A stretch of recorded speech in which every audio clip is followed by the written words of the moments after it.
almejamos estar contigo na mansão celestial, na glória, nós almejamos, Pai. Há tantas lutas, tantas dificuldades, Pai, mas tem dado graça a nós, Pai. E agora chegou um momento tão importante de ouvirmos a Tua palavra, sermos edificados, Pai. Para nós crescermos na graça e no conhecimento e em obediência à Tua palavra. E aqui está o Teu ungido, o Teu servo, Senhor, a qual Tu chamaste, Pai. Usa, Pai, o Teu servo na unção do Espírito Santo. E fala comigo, fala conosco. Usa o Teu servo poderosamente e fala em cada coração, Papai, porque Tu conhece cada coração que aqui está. Tu conhece cada pensamento, ó Deus querido. E Tu pode usar o Teu servo na instrumentalidade do Teu Espírito Santo, o Consolador que está conosco. E usa o Teu servo para a glória. O Teu nome é que nós pedimos em nome de Jesus. Amém. Glória a Deus. A paz do Senhor, meus amados. Amém. Nós estamos aqui hoje para, mais uma vez, ouvirmos o que Deus tem a falar, porque é só Ele que sabe a nossa necessidade, aquilo que precisa o nosso coração. Portanto, nós cremos que Deus, que também conhece o seu coração, sabe da tua necessidade, e Ele sabe usar os seus profetas, usar os seus servos para responder às questões do nosso coração.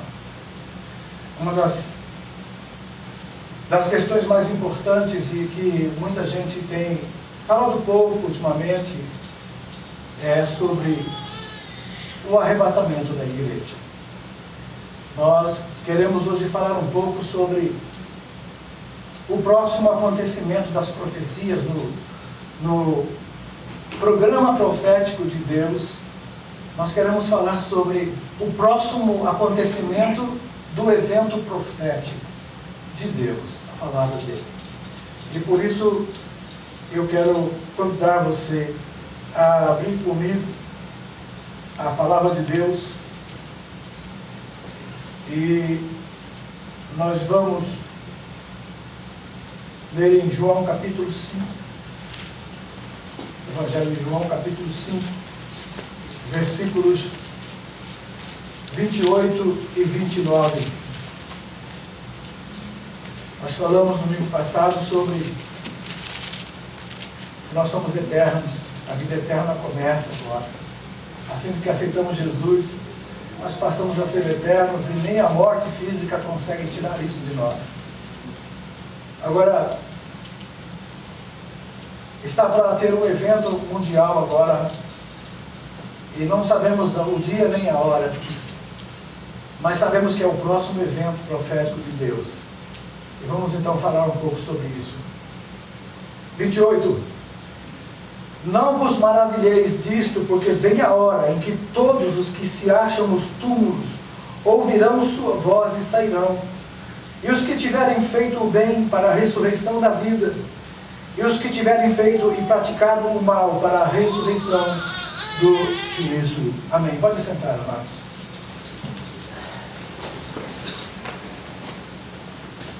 Interessante que uma das profecias bíblicas que estava na pendência de Deus durante os séculos eram as profecias que os profetas, tanto Jeremias quanto outros, falaram a respeito do retorno de Israel para a sua própria terra.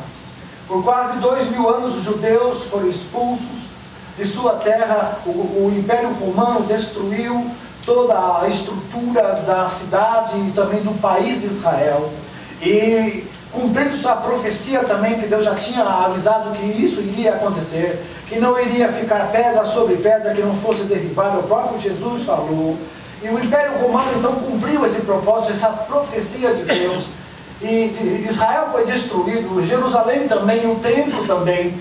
E a pouca resistência que existia, a história relata, o general Tito, ele lutou contra o povo de Deus ali, e depois, no ano 70, depois de Cristo, lá ele conseguiu acabar com todas as esperanças de Israel, e o povo se espalhou para os 4 cantos da terra, conforme Deus tinha registrado na sua palavra, em torno de 600 e 750 anos antes disso acontecer. Deus, amados, Ele conhece o amanhã como se fosse hoje. Para Deus não existe mistério de tempo e nem espaço. Deus não trabalha com tempo, Deus trabalha com o kairos, Ele é o tempo perfeito dele, porque Deus é perfeito, aleluia.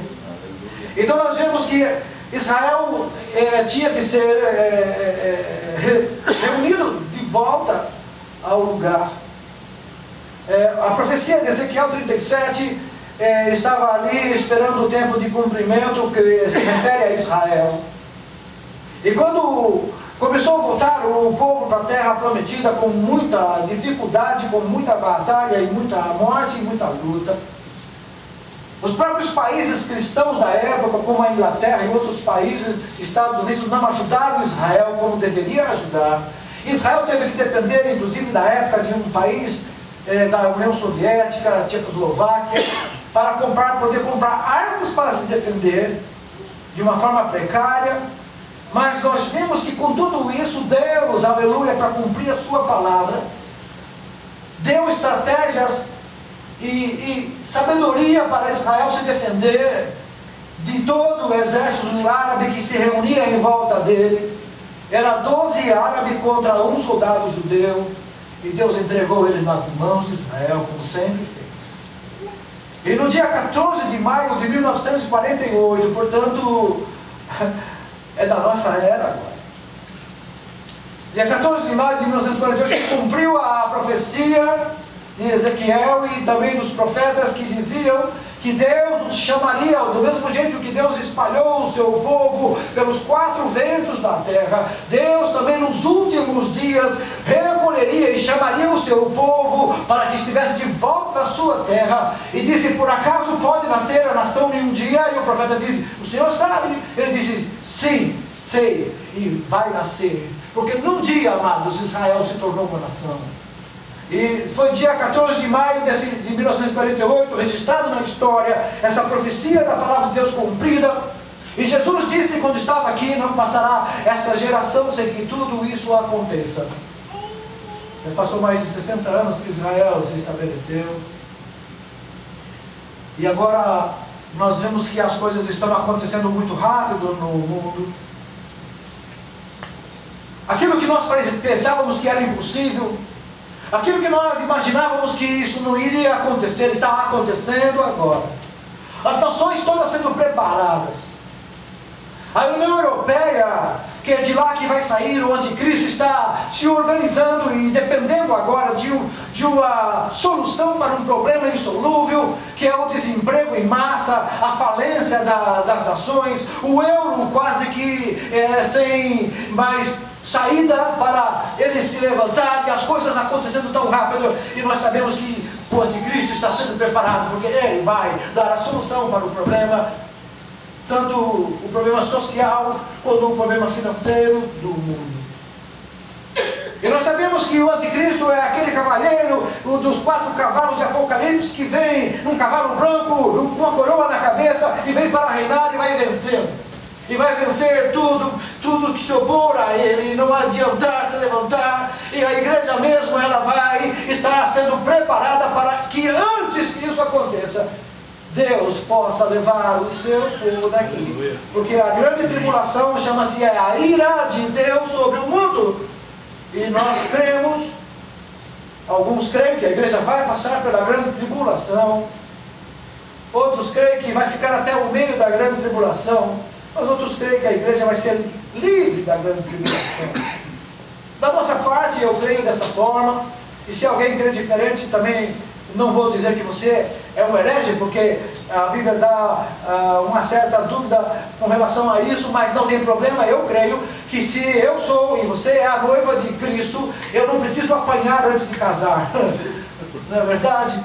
Então, se a tribulação é um juízo de Deus sobre a terra, por causa da desobediência dos homens, a noiva de Cristo, ela vai ser tirada antes. É assim que eu creio, mas quantas pessoas não creem assim? Mas uma coisa eu sei: se nós percebemos, amados, dá a impressão de que esses 4 cavalos de Apocalipse, eles começam já a galopar. Parece que está chegando com força, porque cavalo significa força. A palavra cavalo na Bíblia, quando fala em profecia, significa é uma força que rompe, é uma força que não tem medo, que vem e para dominar. Os irmãos sabem que nós estamos estudando no ETAD sobre a história de Israel e como Deus tinha falado aos reis de Israel que eles não deviam possuir cavalos, muitos cavalos, porque isso era uma sintoma de que a nação que tivesse muito cavalo significava que tinha muito poder bélico para a guerra, e Deus queria que Israel confiasse mais na força do Senhor do que na sua própria força ou na força dos cavalos. Mas Salomão tinha uma cavalariça com 12.000 cavalos. Então Deus não se agradou disso, e foi um desses erros de Salomão, e a sua queda foi essa. Mas nós sabemos, amados, que cavalo significa o quê? Aquele que não tem medo. O cavalo na guerra não tem medo da lança, não tem medo da espada, não tem medo de nada. Ele morre, mas morre guerreando e morre avançando. Por isso que chama cavalo. Cavalos amarelo, cavalo branco, cavalo vermelho. Nós vemos, amados, as coisas estão acontecendo tão rápidas. E quando nós começamos a pensar em profecia bíblica, nós começamos a pensar no que, como nós devemos estar preparando o povo de Deus para esse momento que vai acontecer a qualquer instante, que pode ser durante o culto hoje, ou pode demorar ainda anos, não sei, mas o que eu sei é uma coisa: o próximo evento que a Bíblia relata de profecias para se cumprir é o arrebatamento da igreja, porque então entrará os 7 anos programados na Bíblia Sagrada, que será o 7º e os 7 últimos anos para se cumprir o tempo do povo de Deus. Por 69 semanas, a Bíblia diz que se cumpriu as profecias em Israel. Quando faltava a 7ª semana de anos, que era 7 anos, parece que houve uma parada no tempo, e os profetas do Antigo Testamento não puderam ver uma coisa nas profecias, não puderam ver a igreja, porque a igreja estava escondida. Paulo disse um mistério que estava escondido nos tempos. Deus agora revelou-nos através de Jesus Cristo, seu Filho, e a igreja do Senhor Jesus foi estabelecida. E parou o relógio de Israel. Israel está lá, sobrevivendo, porque Deus quer que ele sobreviva. O diabo tem tentado destruir o povo de Israel e os judeus. Tem colocado até mesmo cristãos contra esta nação, porque o diabo sabe que Jesus não poderia voltar se Israel não estivesse lá de volta. Mas hoje, aleluia, desde 1948, Israel foi estabelecido como Estado. É uma nação pequena, uma nação estreita, uma nação que não tem muito como se defender. Os seus inimigos estão em volta dele, mas Deus mostra a cada guerra que há, a cada ataque que há, que Israel é superior, porque Deus peleja com Israel. Aleluia. Interessante que a ressurreição dos mortos é um conceito do Antigo Testamento que já diz. Jó, no capítulo 19, versículo 25 e 26, escreveu: porque eu sei que o meu Redentor vive, e por fim se levantará sobre a terra, e depois, revestido este meu corpo da minha pele e minha carne, verei a Deus. Aleluia! Jó estava confiante que haveria um dia da ressurreição, e ele iria ressuscitar para ver a Deus com seus olhos.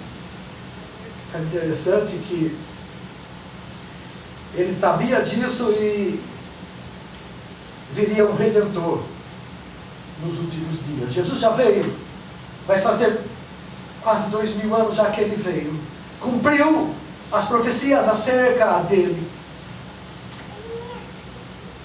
e ele agora está se preparando para voltar. O importante é que quando ele advertiu sobre as 10 virgens, que 5 delas eram prudentes e 5 eram nécias, e ele coloca bem claro na palavra que 5 delas estavam com a sua azeiteira cheia, mas infelizmente 5 delas estavam sem azeite de reserva.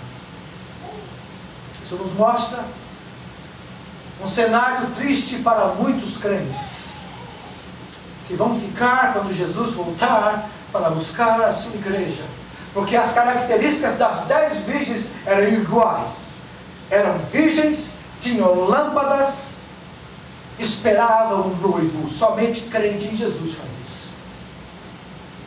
Mas nós vemos que a única diferença entre elas não é que não tinham azeite, elas tinham azeite, que é o símbolo do Espírito Santo, mas 5 delas não se preocuparam em encher-se, ficaram na reserva, estavam acomodadas. E eu vejo isso, amados, como um perigo hoje, quando as pessoas estão sendo preparadas para conquistar o mundo, conquistar a terra, ficarem ricos, apoderar-se e tomar posse de muitos bens na terra, porque Deus vai dar a eles. As promessas dos profetas da prosperidade é que Deus vai enriquecê-los, que eles vão ser pessoas, empresários bem-sucedidos, que eles vão ser pessoas que vão conquistar carros zero, apartamentos e tudo que esse mundo pode oferecer.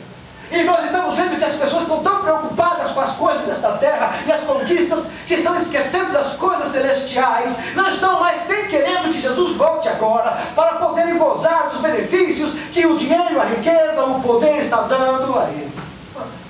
Eu fico preocupado com isso, porque a cada dia nós vemos que as pessoas estão despreparadas para Jesus, mas preparadas para viver.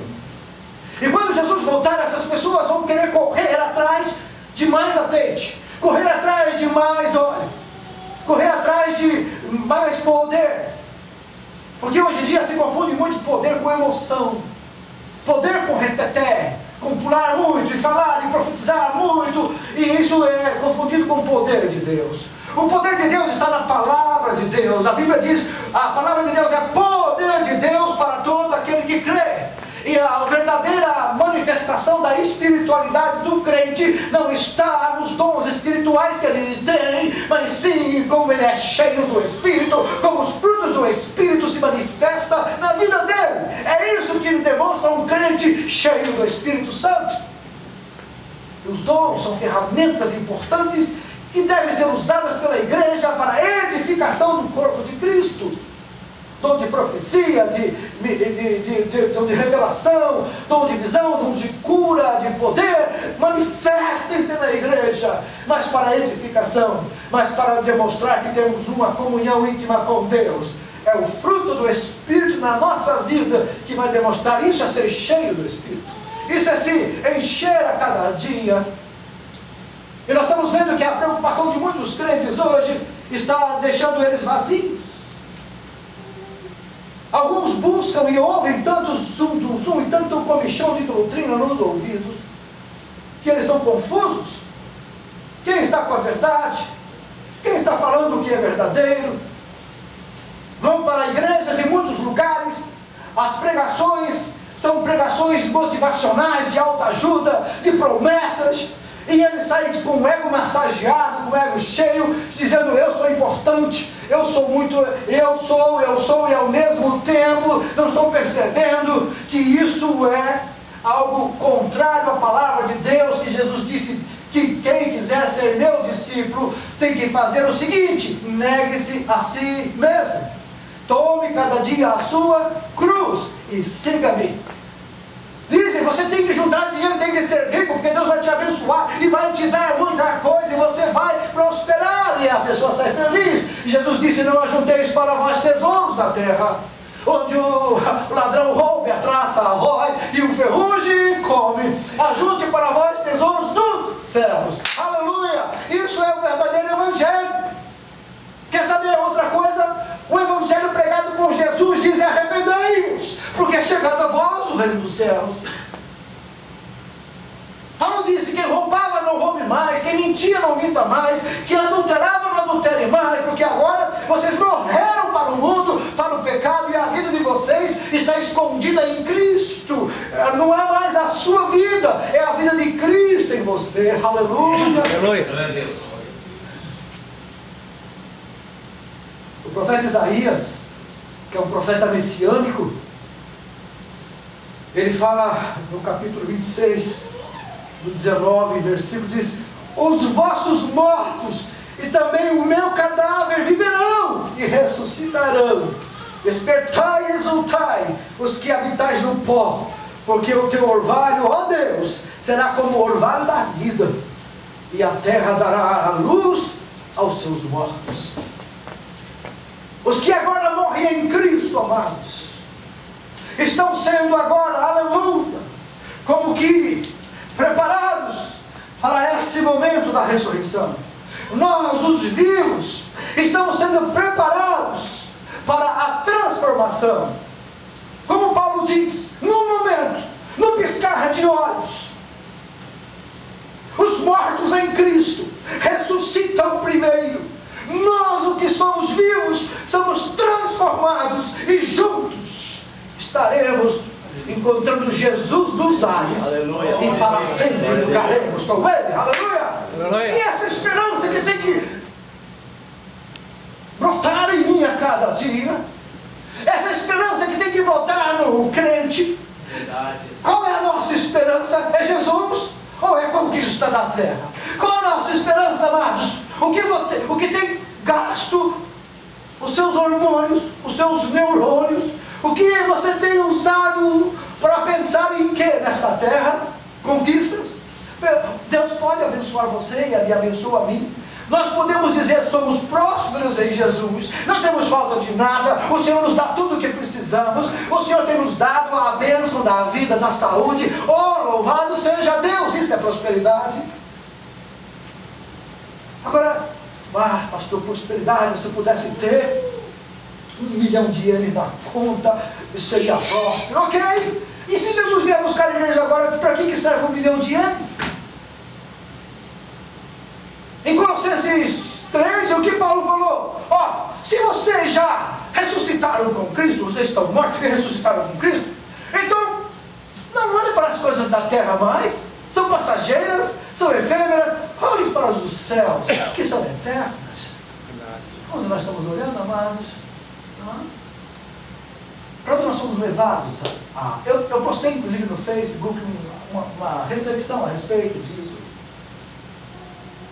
Essa geração foi mentorizada por esses pregadores e profetas da prosperidade, com esse evangelho humanista. E eles então estão tão preocupados e ávidos em conquistar coisas nessa terra, que estão esquecendo das coisas celestiais, nem estão ligando mais. De que adianta, amados, eu poder chegar aqui para você e contar muitas bênçãos que Deus fez e prosperou minha vida, para convidar você? Dá a impressão que eu estou até fazendo uma pirâmide também aqui. Eu fiz isso, conquistei, você também vai conquistar. Se você chamar tantas pessoas e ganhar tantas pessoas, 3 mais 3, e você vai conquistar, vai aumentar, e depois nós vamos fazendo assim, é uma pirâmide. E dá a impressão que isso te eleva. E sabe qual é a disputa? Para ver quem ganha mais pessoas. Para quem? Para Jesus? Não, talvez para o grupo. Talvez para aquele momento. Talvez para trazer para dentro da igreja um grupo de pessoas que foram conquistadas, ameaçadas e dizendo: não adianta mais, se desistir, Deus vai precisar de você pode ser destruído, o diabo pode entrar na sua vida e vai acabar com você. E é essas ameaças que mantêm a pessoa na igreja. Tem pessoas que falam para mim: eu queria sair de lá, mas estou com medo que eles amaldiçoam. Uau, isso não é evangelho, amados. Isso é chantagem.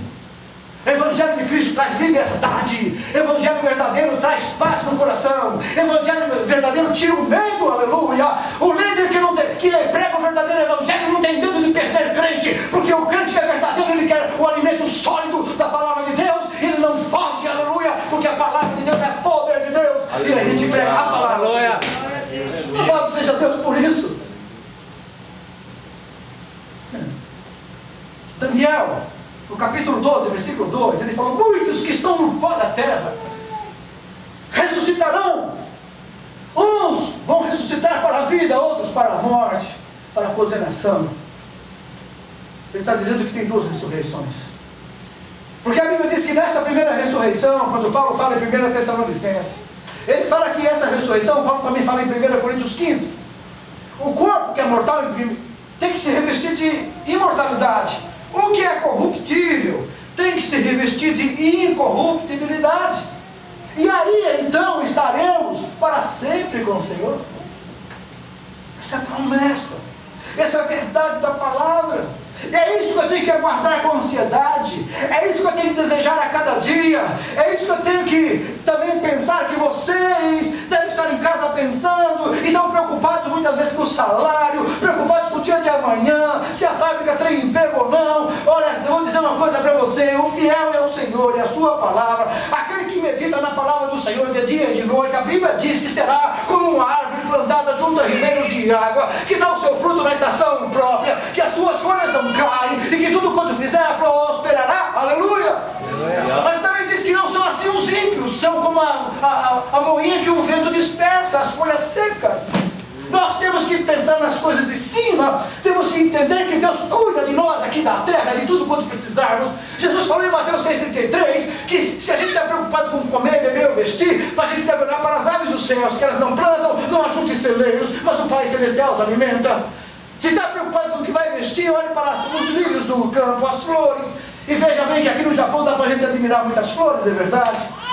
A gente fica extasiado de ver a beleza das flores. Deus falou, está vendo?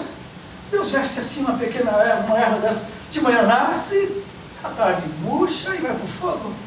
Mas será que você vale menos do que um pardal? Será que você vale menos do que uma erva? Portanto, se você quer ir, sabe que precisa dessas coisas, busque em primeiro lugar o reino de Deus e a sua justiça, e essas coisas será acrescentado. Aleluia! Isso aqui é a esperança do crente. Jesus é o Itibã na minha vida. Ele é o primeiro. As minhas necessidades e prioridades, o Senhor sabe. A minha prioridade é Ele, então Ele cumpre e sana as minhas necessidades. Quem vive isso, vive a fé, vive os milagres. Acontecem as coisas tão fáceis da vida da gente. Uma coisa é você correr atrás, outra coisa é as coisas virem a você. Você entende? Uma coisa é você querer correr atrás do emprego, outra coisa é as pessoas procurar você para trabalhar. Então, se você confia no Senhor, é Ele que vai fazer as bênçãos te acompanhar. Não vai precisar você correr atrás da bênção. E essas coisas que Deus promete. Mas porque isso, amados, não é e não deve ser as nossas prioridades. A minha prioridade está preparado, porque a qualquer momento Jesus vai voltar. E eu quero que Ele me ache cheio, a minha azeiteira cheia, com o meu corpo cheio, o Espírito Santo abundando em mim. Aleluia! E quando Jesus vier, eu vou vê-lo, eu vou ser transformado. Esse corpo vai ser transformado num corpo glorificado. Eu vou olhar e vou ver Jesus, vou ver os santos ressuscitando. Eu vou estar subindo com eles para nuvens, e Jesus vai estar esperando a gente, e os anjos de um lado e de outro.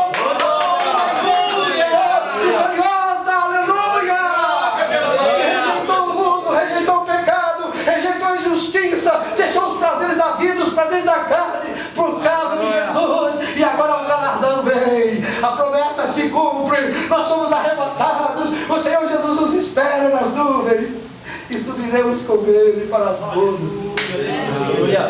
Oh, que dia faustoso esse dia vai ser, dia maravilhoso de encontro. Essa profecia está se cumprindo, é o próximo episódio das profecias de Deus. Louvado seja Deus. Glória a Deus. A ressurreição do justo, amados, ela se dá em 3 momentos. Primeiro, foi Jesus no Calvário, quando os mortos se levantaram dos túmulos, quando Ele foi crucificado. Mateus 27, 52. Ali, nenhum outro evangelho relata, e é muito rápido isso. Mas a gente, para entender essa passagem, tem que ir para o Velho Testamento. E quando o sumo sacerdote, no domingo de Páscoa, pela madrugada, ele pegava os primeiros feixes de milho, os primeiros feixes do trigo, isto é, os molhos, que os fazendeiros traziam para ofertar ao Senhor como as primícias da colheita. Jesus, como nosso sumo sacerdote de nossas almas, Ele tinha que também fazer isso diante do Pai, porque isso o Velho Testamento apontava para o que Jesus iria fazer e cumprir. Jesus então pega esses mortos que ressuscitaram, vai até o céu, aleluia, como sumo sacerdote da nossa alma, apresentando o seu próprio sangue, não sangue de animais, não oferecendo por si mesmo, mas oferecendo o seu próprio sangue, porque como ele não tinha pecado, não precisava oferecer sacrifício por ele, como os sacerdotes faziam. Mas ele agora apresenta o seu próprio sangue, Deus recebe como o último sacrifício perfeito, e não mais a necessidade de sacrifício, aleluia. E agora Jesus apresenta aquelas almas ressuscitadas como a primícia das colheitas. Jesus foi o primeiro da ressurreição, foi a primícia de Deus, e Ele fez as primícias das almas dos mortos. Porque o sumo sacerdote fazia isso no Velho Testamento, tinha que se cumprir Jesus. Depois disso, vem a segunda parte da primeira ressurreição, que é agora no arrebatamento da igreja, quando os mortos em Cristo ressuscitam, nós os vivos somos transformados e juntos encontramos com o Senhor. Mas a Bíblia diz que os outros mortos não ressuscitaram. Acabou a grande tribulação. A Bíblia diz que João vê muitas almas lá no céu. E ele pergunta: quem são essas almas? Ah, esses são os que vieram da grande tribulação. Apocalipse 20. Eles não adoraram a besta, nem a sua imagem, não negaram o nome de Cristo e foram mortos por amor à palavra. São mártires. Eles vão viver e vão reinar com Cristo 1000 anos. Esta é a primeira ressurreição. Então, primeiro Cristo, primícias, depois nós, na sua vinda, e agora, no final da grande tribulação, os que não negaram o nome de Jesus, mas vão morrer, vão ser torturados, perseguidos. Já está dando-se um prenúncio, por isso que eu falei que você já dá para ouvir o galope dos cavalos do Apocalipse. Um prenúncio disso na proibição de leitura da Bíblia. A prisão de pastores que estão pregando a palavra, que falam sobre homossexuais. Estão sendo presos e proibidos de falar a palavra. Um país como o Brasil, que é chamado um país laico, que não tem religião, mas pode fazer bruxaria na televisão, pode fazer qualquer outro tipo de coisa, mas não pode pregar a Bíblia mais. E se você for pregar a Bíblia, não prega nada que venha ofender outra classe de pessoas, que senão você pode ser preso. Então aí nós estamos vendo, amados, que já é o galope desse cavalo, a força que o governo está tendo. Pode ver que as pessoas juristas estão dizendo: se quebra a Constituição, o AI-5 e outros mais, se quebra todos os direitos das pessoas, mas está acontecendo e ninguém faz nada.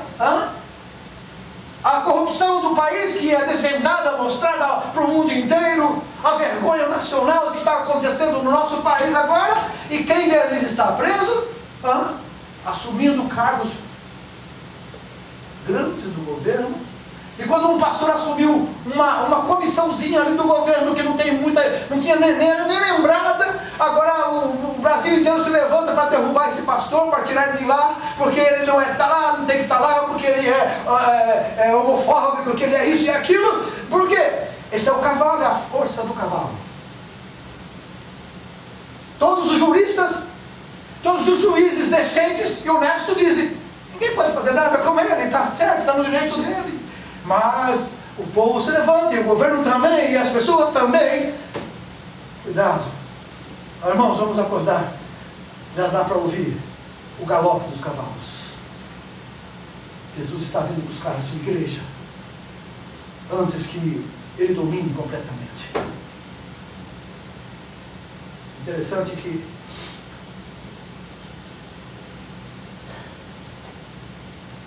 a ressurreição do ímpio só vai acontecer no final do milênio.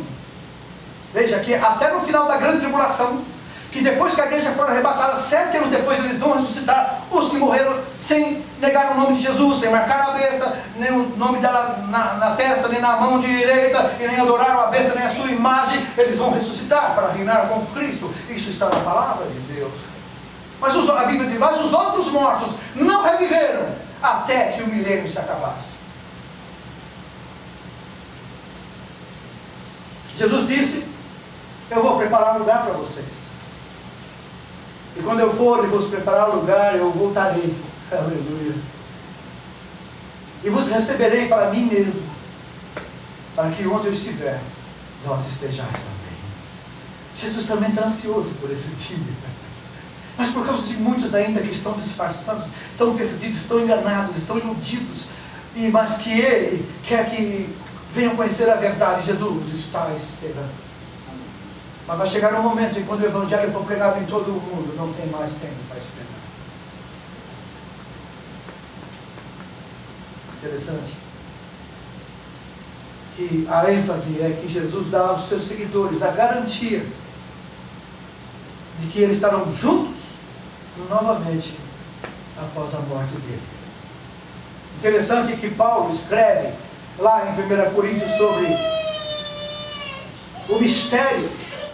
1 Coríntios 15, 51, o mistério. Eis que vos digo um mistério. Sabe por que é mistério? Porque ainda não tinha sido revelado. Jesus revelou a Paulo e disse: nem todos dormiremos, mas transformados todos seremos. Quando a palavra mistério é usada na Bíblia, amados, não se refere a algo misterioso ou difícil de compreender. Ela se refere a algo que Deus nunca revelou antes e que agora está revelando. E esse revelamento, essa revelação aqui é o arrebatamento. Nem todos dormiremos, mas seremos todos arrebatados, no abrir e fechar de olhos. Não será algo assim, começou a escurecer o céu, ficou cinzento, não, vai ser assim, ó. Não dá tempo de você dizer, ei, não dá tempo. Os que ficarem vão ouvir as notícias de acidente nas estradas, carros desgovernados, trens, aviões e fábricas com máquinas travando e quebrando, porque o trabalhador desapareceu. E eles procuram onde está esse funcionário que deve estar dentro do banheiro, escondido, e não acham mais ninguém. Os hospitais, as maternidades, mães desesperadas e enfermeiras correndo atrás, onde estão os bebês que desapareceram. Vai ser um dia de muito terror para quem ficar na terra. E para os crentes que ficarem, será um dia mais terror ainda, porque ele vai dizer, eu sei o que é. Jesus veio e eu fiquei. Bem que o pastor me falava de paz. Bem que eu estava avisado. Agora muitos vão ligar para os seus pastores. E o pastor vai dizer, eu sei, meu irmão, eu estava enganado. Eu enganei você contra o Evangelho. Eu queria segurar você na igreja, por isso que eu te prometia tanta coisa. Agora Jesus veio, nós estamos aqui. E agora? Porque eles também vão ficar. Se eu pregar o Evangelho para você, você pode se segurar na igreja, porque eu quero que você, e eu preciso de você aqui. A mim, você é muito precioso, cada um de vocês.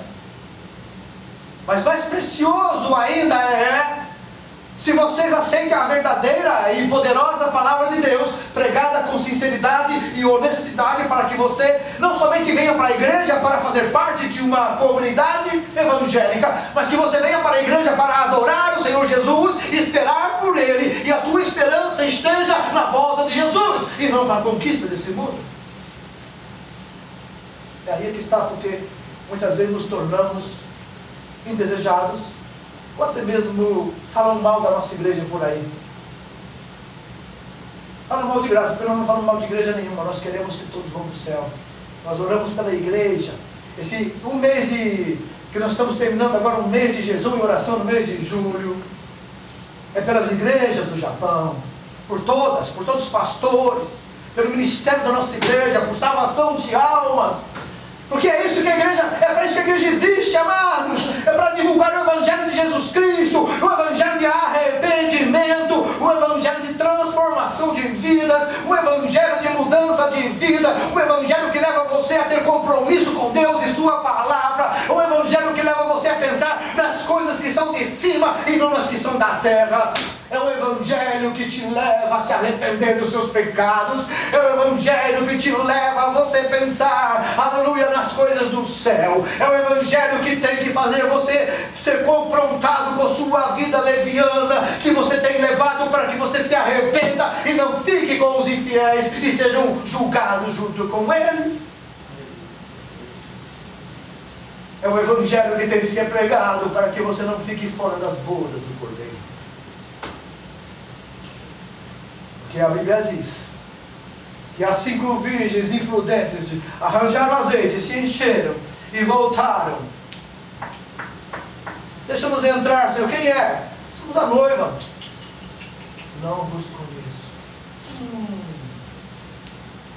estavam esperando ele. Por que ele não conhece eles? Porque não estavam preparados com ele. Estavam tão preocupados com a vida. Eu me lembro muito da parábola que Jesus falou sobre os 4 tipos de terras que a semente foi lançada. O terceiro tipo de terra, amados, porque os 2 primeiros tipos não estão na igreja, não.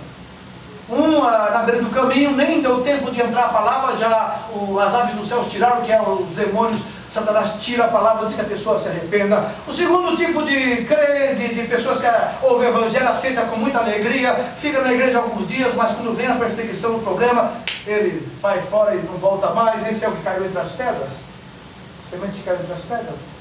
Mas é o que caiu entre os espinhos que está na igreja. É aquela pessoa que ouve o evangelho, aceita Jesus e sabe que é ali o lugar certo, mas ela está sufocada.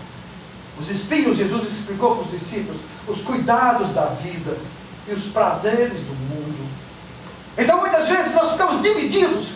Quando surge uma festa para a gente ir, ou ir ao culto à igreja, muitas vezes ficamos divididos quando nós temos que fazer alguma coisa e que temos que escolher entre ir ao culto ao Senhor ou fazer para aquele lugar. Então nós ficamos divididos e acabamos cedendo para o lugar, porque é mais prazer, é mais satisfação para a carne. Estamos sufocados pelos prazeres do mundo. Muitos irmãos aqui, por causa da necessidade de ganhar mais dinheiro, acabam achando empregos, e apenas isso muitas vezes é laço do inimigo. Mas as pessoas só acham emprego porque vai trabalhar todo dia, o dia inteiro ou a noite inteira, e nunca vai ter tempo de vir à igreja. Então ele acha que é o único jeito, porque é o único emprego que apareceu. Ele não confiou, não esperou no Senhor e ficou em segundo lugar as coisas de Deus. Sabe o que acontece? Ele não tem tempo para Deus e vai esfriando a sua fé. E de repente ele percebe que não tem mais vontade nem de estar na casa do Senhor, porque já desacostumou-se em ir. Cuidado! Porque sabe de uma coisa, se você diz, pastor, e aí como vai fazer se eu não posso arranjar um emprego que eu tenha mais tempo para Deus? Você não põe em prática a sua fé. Deus não tem promessa na palavra que se você buscar em primeiro lugar o reino dele e a sua justiça, ele vai prover todas as coisas? Então faça a prova de Deus e diga, Senhor, eu quero ver Mateus 6,33 cumprir na minha vida. Eu vou dar prioridade à tua palavra. Eu não quero esse emprego que me impede de ir na tua casa. E eu vou abençoar e ser abençoado, porque eu quero estar. Porque sabe de uma coisa, manda a sua presença aqui me abençoa. E a sua falta tira a minha bênção. Você sabia disso? Principalmente quando a sua falta é porque a gente sabe que você foi em outro lugar, que você podia dizer, não, eu vou para a casa do Senhor, prioridade para mim é o Senhor e a casa dele. Você deixou de me abençoar, deixou de abençoar algum irmão que queria e precisava ouvir uma palavra, tu ouvir você. Tem muitos irmãos que não vieram hoje, você sabe por quê? Talvez estão doentes, talvez estão com problemas, ou talvez não quiseram vir. Porque nós não vamos julgá-los. Mas nós vamos orar a Deus por eles, para que Deus tire todo engano, embaraço da mente deles. Deus é justo, é fiel e é verdadeiro, e Ele cumpre a sua palavra, ela é poder. E quando Ele diz que vai sustentar você e a sua família, se você der o primeiro lugar para Ele, Ele vai cumprir sua palavra, porque Ele é fiel, amém? Amém. Não tema, porque Deus cuida de nós. O que adianta, amados, eu poder arranjar um melhor emprego, ganhar mais dinheiro, mas não estar preparado para a volta de Jesus? Jesus vem e eu, com todo o meu dinheiro, com todo a minha honradez, com tudo aquilo que eu conquistei, e eu fico aí. De que vale isso? De repente vai perder o valor de uma hora para outra, não é verdade? O rapaz disse para mim, eu dava tanto valor ao trabalho, eu dava tanto valor ao dinheiro, e eu por causa disso até maltratava a minha esposa. O meu negócio era dinheiro, e eu juntei dinheiro, e eu tenho dinheiro. Mas quando ela foi para o hospital e o médico falou que ela ia morrer, acabou para mim. Eu falei, o que vale todo esse dinheiro na minha vida? De que vale tudo isso? Se eu vou perder a minha esposa, eu nem tenho tempo para Evangelho nem vivificam ela. Amados, o que realmente tem valor para nós? O que ocupa o nosso pensamento? O que realmente nos preocupa? Será que é os problemas da vida? Nós estamos tão ocupados com eles que não temos tempo de pensar no quem somos, de onde viemos e para onde vamos. Oh, meu Deus. Paulo diz que quando essas coisas acontecerem, isso é, a trombeta soar, os mortos ressuscitarão, incorruptíveis, e nós seremos transformados. Glória a Deus. Então a última trombeta é uma expressão que muita gente fala assim, tá vendo? A igreja vai passar pela grande tribulação, porque a última trombeta só vai tocar no final da grande tribulação. Não. Essa trombeta que está falando aqui é uma referência ao momento que Deus está falando, acabou a graça. O tempo da graça fechou. O tempo da igreja cessou. Quem ficar na grande tribulação não é mais igreja.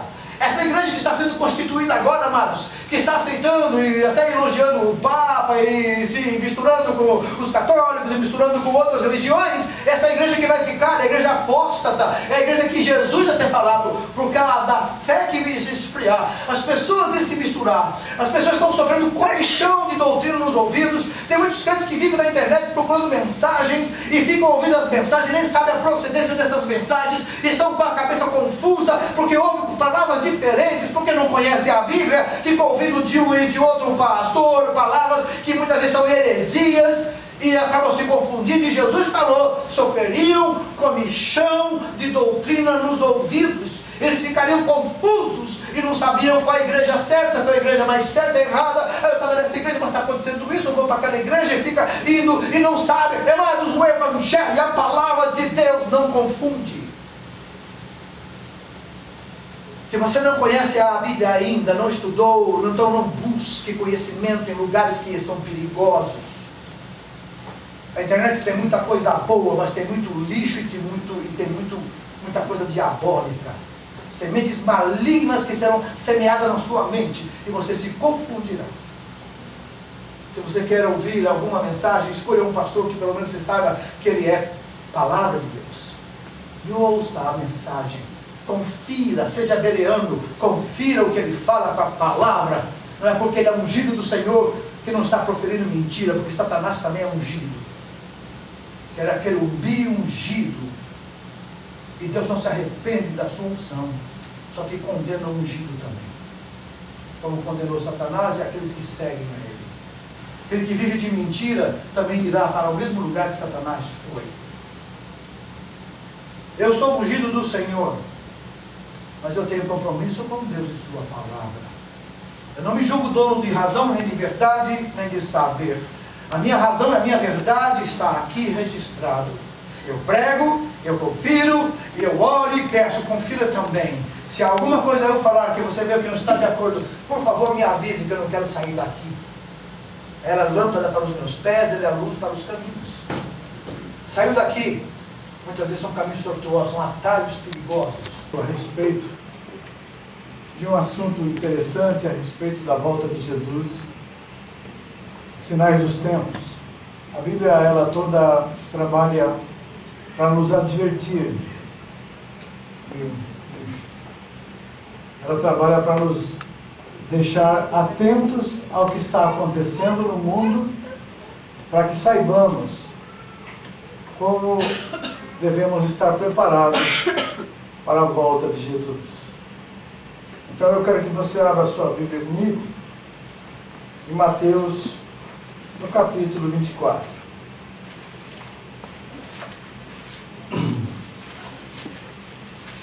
Mateus, capítulo 24. Jesus aqui começa a fazer o sermão profético das coisas que estariam começando a acontecer. E Jesus fala do princípio das dores a partir do versículo 3, está escrito: no Monte das Oliveiras achava-se Jesus assentado, e se aproximaram dele os discípulos, em particular lhe pediram: dize-nos quando sucederão estas coisas, e que sinal haverá da tua vinda e da consumação do século? E ele lhes respondeu: vede que ninguém vos engane, porque virão muitos em meu nome, dizendo, eu sou o Cristo, e enganarão a muitos. E certamente ouvireis falar de guerras e rumores de guerras. Não vos assusteis, porque é necessário que assim aconteça, mas ainda não é o fim. Portanto, se levantará nação contra nação, reino contra reino. Haverá fomes, terremotos em vários lugares. Porém, tudo isso é o princípio das dores. Então sereis atribulados e vos matarão. Sereis odiados de todas as nações por causa do meu nome. E nesse tempo muitos hão de se escandalizar, trair e odiar uns aos outros. Levantar-se-ão muitos falsos profetas e enganarão a muitos. E por se multiplicar a iniquidade, o amor se esfriará de quase todos. Aquele, porém, que perseverar até o fim, esse será salvo. E será pregado este evangelho do reino por todo o mundo, para testemunho de todas as nações. Então virá o fim. Pode sentar, irmãos.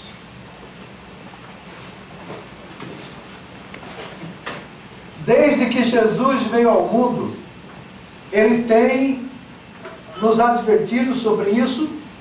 Na passagem, lá em primeira carta que Pedro escreveu, ele no capítulo 4, versículo 7, ele diz assim, ora, o fim de todas as coisas está próximo.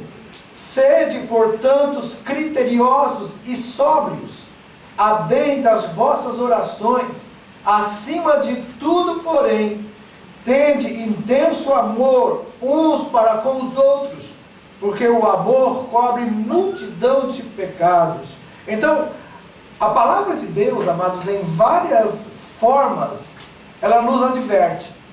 E ela também nos advertiu que teriam pessoas que não iriam acreditar nisso, que não iriam dar ouvido à palavra de Deus, que não iriam acreditar que tudo isso que está acontecendo é sinal da vinda de Jesus.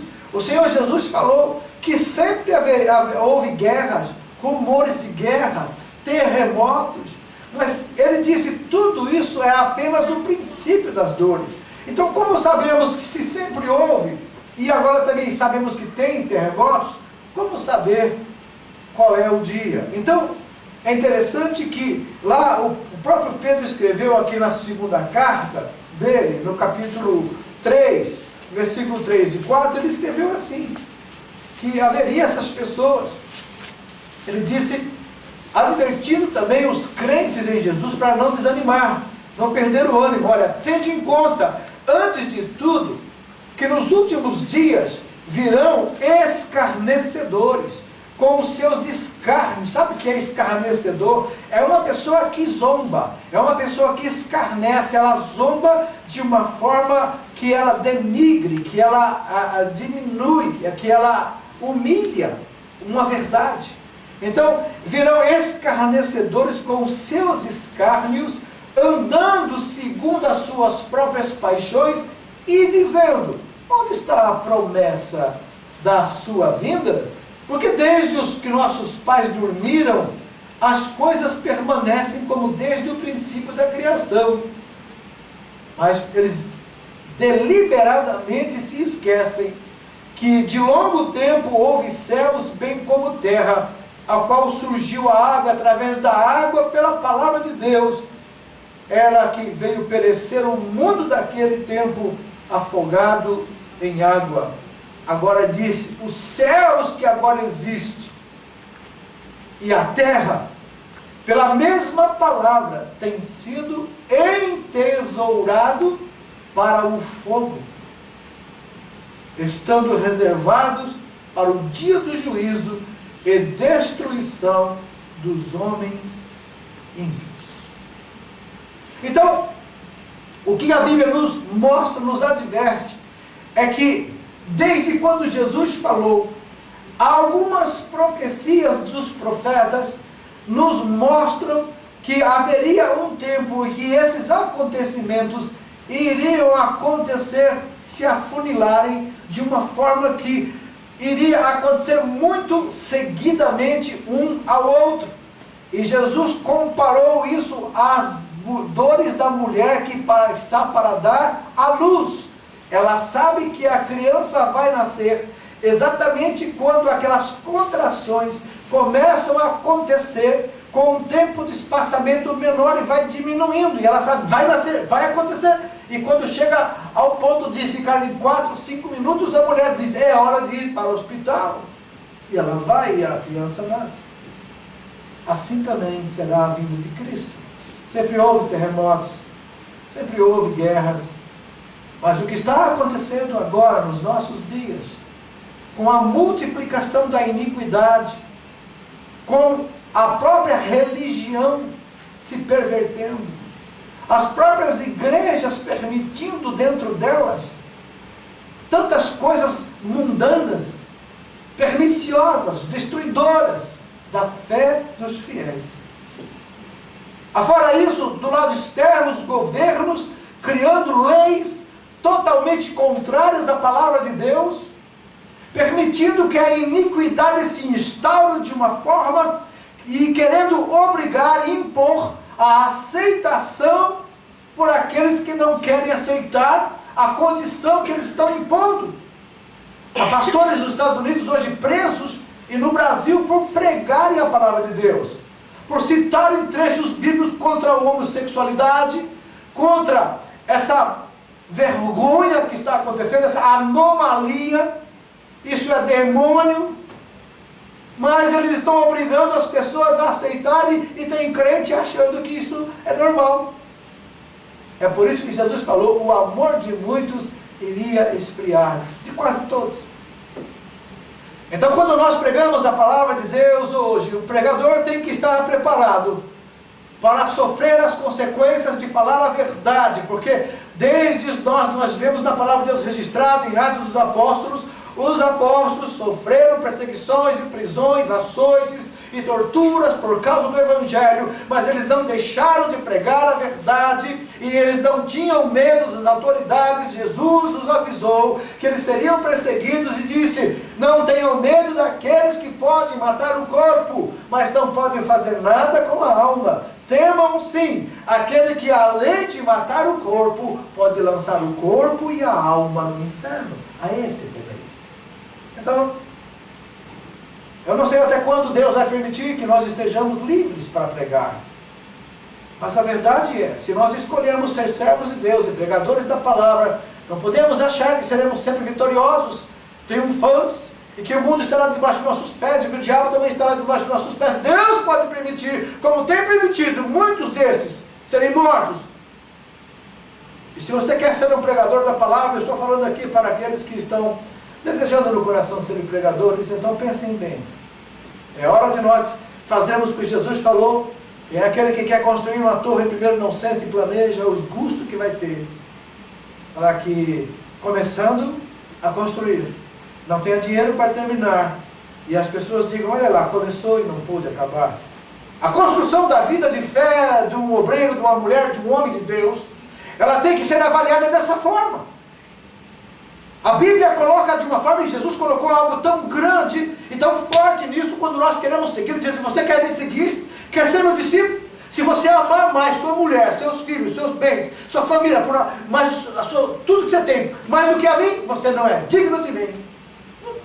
Então tem gente sendo rejeitada por Deus, porque está dando mais valor às coisas dessa terra, às pressões que o inimigo usa para forçar as pessoas a perder a comunhão com Deus, do que mesmo aquilo que Deus entregou nas mãos. Então Deus vai retirar e vai rejeitar.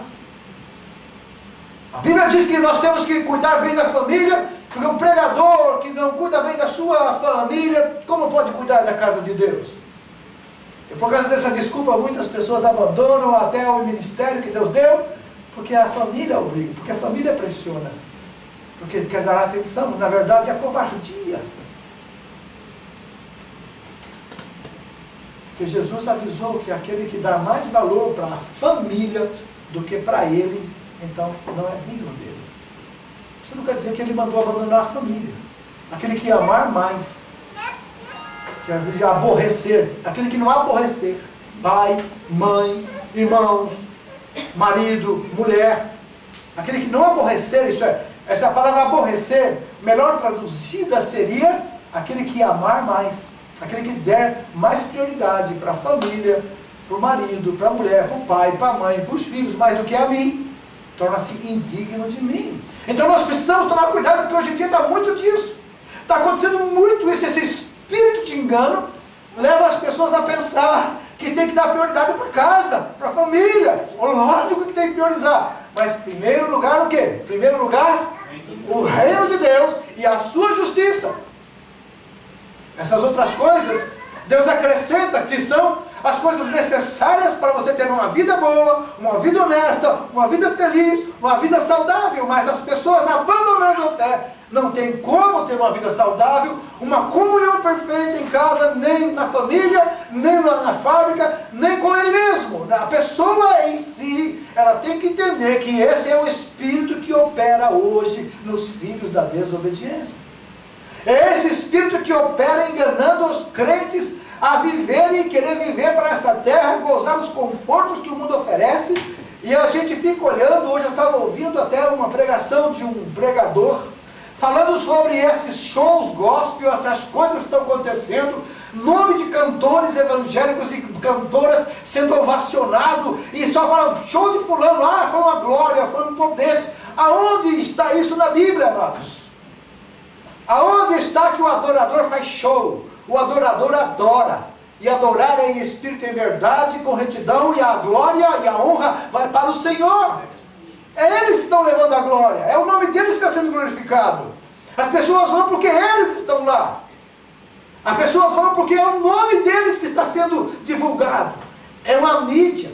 E você sabe que essas pessoas têm empresários. Tem pessoas que trabalham com propagandas para divulgar e fazer com que eles sejam maior do que realmente são.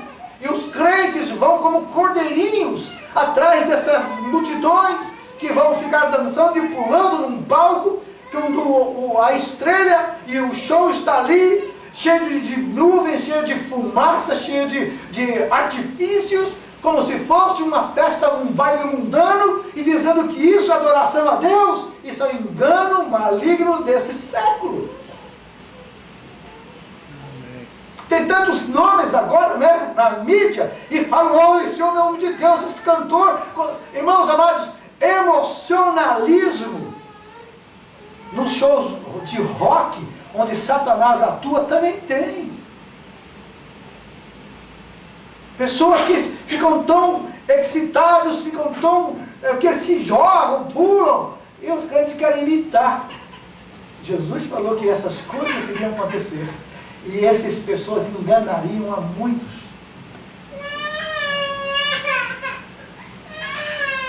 Promoções de shows gospel, né, para fazer e atrair os jovens para a igreja, como se fosse para evangelizar. Esse jovem que aceita Jesus numa dessas festas, desses bailes evangélicos, eles vão querer viver a vida no baile, porque é como se fosse uma disco evangélica. Ele não quer o verdadeiro evangelho. Quando falar de arrependimento, de mudança de vida, de compromisso com a palavra, de estudar a palavra de Deus, de se converter dos seus maus caminhos, peraí, vocês já estão abusando, já me chamaram, isso que era bom, o negócio era bom. Uma pessoa disse para mim, eu só vim para a igreja porque tinha dança. Eu falei, ok, e agora você está na igreja por quê? Porque tudo bem se você tenha vindo para a igreja por causa de uma doença, por causa de uma necessidade, por causa de uma dança, por causa de um show, ok. Mas e agora? O que te prende na igreja? Se não for Jesus, você é apenas um ouvinte da palavra. Você não é salvo, você está condenado. E a pior coisa é ser condenado dentro da igreja, porque está ouvindo a palavra, ouvindo a verdade, mas está morto. Espiritualmente está indo para o inferno, não tem nada com Deus, está apenas um assistente. Irmãos, você não vem na igreja para assistir culto. O crente vem na igreja para adorar a Deus, para prestar culto ao Senhor. Aqui não tem nenhuma estrela. Aqui não tem nenhum show. Aqui tem Evangelho de Jesus Cristo, palavra de Deus, palavra de arrependimento, de fé. Para quê? Para que você seja salvo, para que você não seja condenado com o mundo. Porque aquele que vive amando as coisas que o mundo tem, vai ser condenado com o mundo, com show e tudo. Infelizmente, nós não gostaríamos de estar falando dessa forma. Porque eu não sou contra que haja música na igreja e louvores com pessoas que louvam a Deus, que tem dom, que tem a unção. Eu louvo a Deus porque tem pessoas assim. Mas daí transformar essas pessoas em astros, em celebridades, amados, isso é um erro mundano e diabólico. Eu fico olhando que os irmãos ficam impressionados com essas coisas. Ah, vai ter um show lá, vai ter um... E fica correndo atrás como se fosse fãs, telequetes e tantas outras coisas mais. E desculpa se eu estou quebrando a sua idolatria, né? Você está idolatrando uma pessoa, um cantor, uma cantora, desculpa. Eu tenho que quebrar isso, derrubar esse ídolo da sua vida antes que você seja condenado com o mundo. Eu louvo a Deus pela vida desses cantores, mas daí transformar ele em ídolos, isso é idolatria, é colocar na frente de Deus, e Deus repugna isso. Somente ao Senhor teu Deus adorarás, e somente a Ele prestarás culto. Jesus está voltando, por isso eu tenho que falar assim, não. Tem muita gente despreparada. É Apocalipse 6. Olha o que o Senhor diz. Eu quero que você entenda bem, eu não estou bravo com você não. Eu estou apenas preocupado. Capítulo 6 do Apocalipse. Para que você não seja enganado, como as pessoas que estão aí fora sendo enganadas, iludidas em nome do Senhor. Ainda põe o nome de Deus no meio, põe o nome do Espírito Santo no meio. Aqui diz, no capítulo 6 do Apocalipse, versículos 16 e 17, ele diz assim: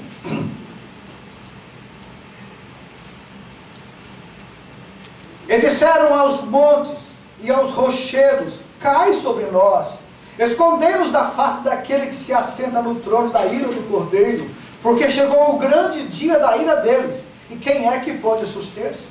Amados, tudo quanto é idolatria, tudo quanto é perversão, tudo quanto é destornado da palavra de Deus, desperta a ira de Deus, porque são espíritos enganadores que entram nas igrejas e levam os líderes das igrejas a querer crescer, querer multiplicar rapidamente, querer ser pastores de mega igrejas, e se corrompem do evangelho, porque o verdadeiro evangelho, amados, não ajuda quantidades rapidamente. O verdadeiro evangelho peneira a igreja. O verdadeiro evangelho coa. O verdadeiro evangelho, amados, ele fala a verdade. Leva você à contrição, ao arrependimento. E é lógico que aí sim, quando você perceber que houve arrependimento, que houve contrição, desejo de fazer a vontade de Deus e crer em Jesus Cristo, a alegria do Espírito de Deus enche a sua vida, e você vem com a alegria do Senhor na sua vida. Não é a alegria do mundo, é a alegria do Senhor. A paz que você e eu vamos ter é a paz que Jesus Cristo dá, não é a paz que o mundo dá. E aí então a gente percebe que tem muita gente sendo enganada, iludida. Mas Deus tem levantado homens que pregam a verdade, que não têm medo. E eu quero ser um deles. Que Deus tire o meu medo, que tire a minha compatibilidade com o mundo, e me faça incompatível com o mundo, mas compatível com o Senhor. Que no lugar da minha vida, do meu coração para os seus também, haja lugar para o Espírito de Deus operar. Haja lugar para o Espírito de Deus trabalhar em nós e nos fazer realmente novas criaturas. Pessoas que têm temor a Deus, que amam a sua palavra, que amam a sua casa, que gostam de ouvir e de aprender a palavra de Deus. Eu fiquei feliz quando na terça-feira uma irmã, no sábado, ontem uma irmã falou comigo e disse: pastor, eu tenho tanta sede de aprender a palavra de Deus. Estou com fome. Eu quero vir na terça, eu quero vir no sábado, eu quero vir. Eu falei: que bom, amada, que a senhora tem essa vontade, porque tem muito crente que já não tem mais.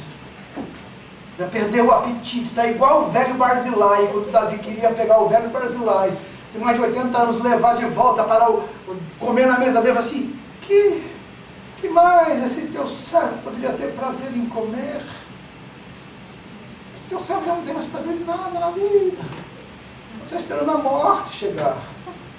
Então tem crente que está assim: você está esperando a morte chegar. Só que a morte, mas não é a morte física, é a morte espiritual, que está morrendo a fé, está morrendo a alegria, o prazer de estar na casa do Senhor.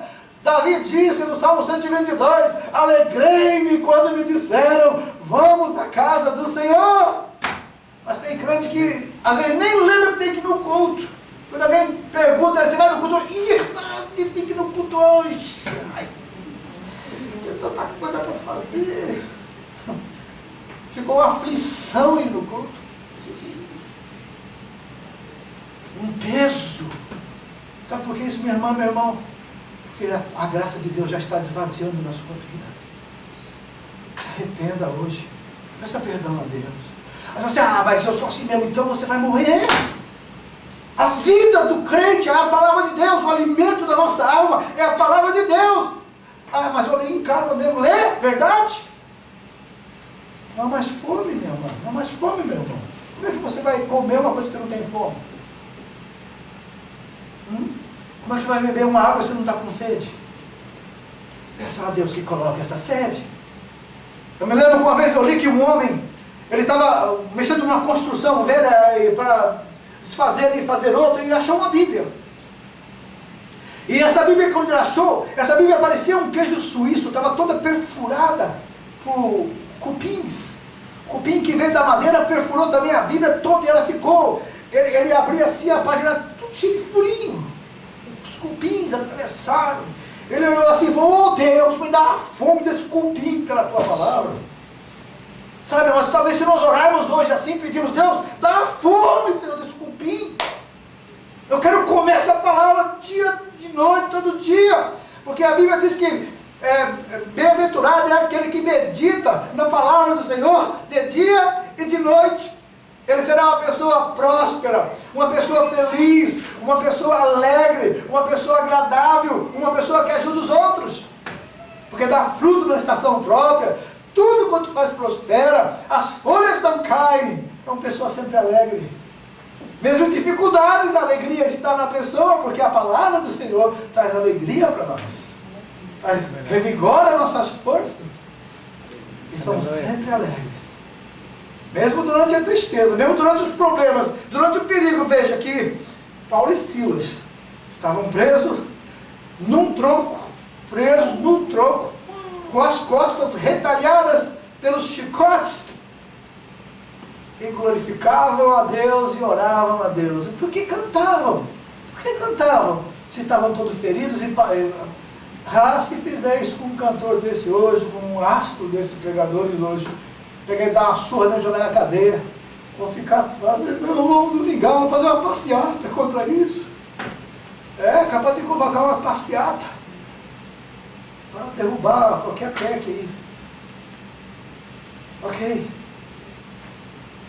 Eu creio assim, amado, Jesus está voltando e muitos estão dormindo. E vai pegar muitos desprevenidos. Mas graças a Deus que também tem aqueles que estão despertando do sono, que estão acordando com o Senhor, que estão ouvindo a voz, que estavam preocupados com o mundo, agora conhecem Jesus, preocupam-se com Jesus. É interessante que todos aqueles que dão prioridade às coisas de Deus na sua vida, Deus cuida das coisas deles.